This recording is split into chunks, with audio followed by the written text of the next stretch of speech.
نحمده ونصلي على رسوله الكريم اما بعد فاعوذ بالله من الشيطان الرجيم بسم الله الرحمن الرحيم رب اشرح لي صدري ويسر لي امري واحلل عقدة من لساني. اگر ہم حضور صلی اللہ علیہ وسلم کی یہ حدیث یاد رکھیں کہ تم اس وقت تک مومن نہیں ہو سکتے جب تک اپنے مسلمان بھائی کے لیے وہ پسند نہ کرو جو اپنے لیے پسند کرتے ہو. اگر ہم دوسرے کو دیتے وقت کوئی بھی چیز یہ سوچیں کہ کیا یہ مجھے اپنے لیے پسند ہے، یعنی ایک تو ناپسند ہونے کی وجہ یہ ہو سکتی ہے مثلا چھوٹا ہو گیا یا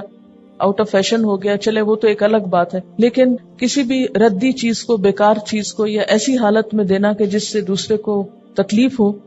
وہ پھر لا تبطلوا صدقاتکم بالمن والاذی میں آ جاتا ہے. من کے ساتھ اذی کی ایک قسم یہ بھی ہے کہ انسان گندی چیز دے دوسرے کو، جسے دے کر دوسرے کو اور شرمندہ کرے اور رسوا کرے اور ذلیل کرے.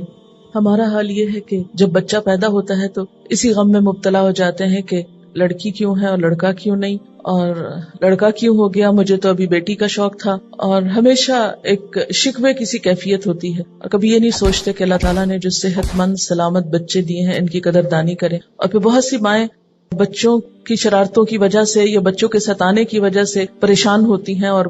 بہت آج کل یہ ٹرینڈ ہو گیا ہے کہ بچے یا تو ہوں ہی نہ ہوں بھی تو ایک آدھ ہوں، اور پھر یہ کہ وہ بھی کوئی اور ہی سنبھال پال لے، ہمیں یہ مصیبت نہ دیکھنی پڑے. حالانکہ اللہ کی نعمتوں میں سے بہت بڑی نعمت ہے، اور اگر صحت مند بچے اللہ نے آپ کو دیے ہیں تو اس کے اوپر بھی بہت شکر گزار ہونے کی ضرورت ہے. میں نبی صلی اللہ علیہ وسلم کی سیرت میں سے پڑھ رہی تھی کہ آپ صلی اللہ علیہ وسلم نے جب مکہ میں تبلیغ کا کام شروع کیا تو بطور خاص آپ ضعفاء، مساکین اور یتیموں اور غریب لوگوں کے پاس جاتے تھے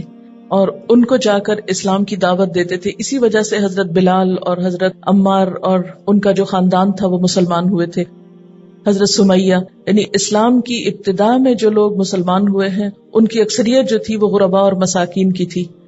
اس سے اندازہ ہوتا ہے کہ آپ صلی اللہ علیہ وسلم کے دل میں محروم طبقات کے لیے کتنی محبت اور کتنی خیر اور کتنی ہمدردی